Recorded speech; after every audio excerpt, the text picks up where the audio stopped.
ഈട്ടിത്തടി.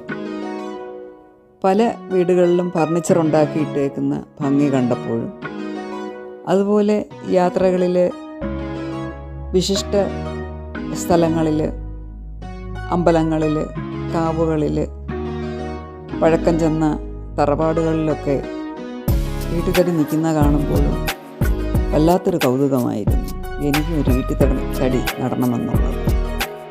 ചെടിയുടെ തൈ, ഈട്ടിമരത്തിൻ്റെ തൈ പിഴുത് കൊണ്ടുവന്ന് നട്ടു നോക്കും. ഒരു രക്ഷയില്ല, അത് കുരുക്കുന്നില്ല, പട്ടുപോകും. അങ്ങനെ ഇരിക്കവേ ഞാൻ ഓൺലൈനിൽ തപ്പി നോക്കിയപ്പോൾ ഈട്ടിത്തൈ അവൈലബിളാണ്. ഒറിജിനലായിരിക്കുമോ എന്നൊക്കെ സംശയമുണ്ടായിരുന്നു.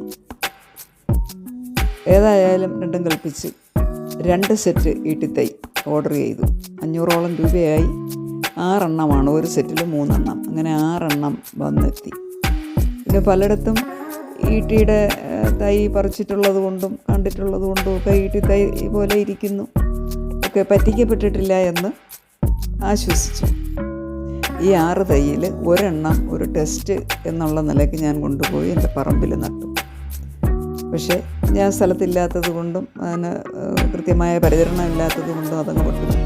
അങ്ങനെ ബാക്കി 5 എണ്ണം ഞാൻ എൻ്റെ കയ്യിൽ തന്നെ സൂക്ഷിച്ച് ഗ്രോ ബാഗിൽ നട്ട് ഇങ്ങനെ പരിരക്ഷിച്ച് വരികയാണ്.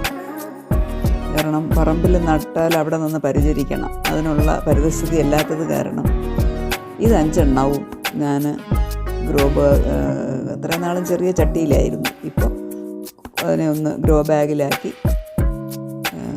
റെഡിയാക്കി നിർത്തി. ഇപ്പം എൻ്റെ ഉദ്ദേശം എന്ന് പറയുന്നത് ഒരു ചെറിയ ബോൺസായി പോലെ എൻ്റെ വാഗണർ കാറിൽ കൊള്ളുന്ന വലിപ്പത്തിൽ എങ്ങോട്ട് പോയാലും എനിക്കിത് കൂടെ കൊണ്ടുപോകാൻ പറ്റണം. അത്രമാത്രം എനിക്ക് ചെടികളും മരങ്ങളും ഇഷ്ടമാണ്, വിശേഷിച്ച് ഈട്ടിച്ചെടി. അങ്ങനെ ഞാൻ കയ്യിൽ കരുതിയിരിക്കുന്നതാണ് ഈ ഈട്ടിച്ചെടികൾ.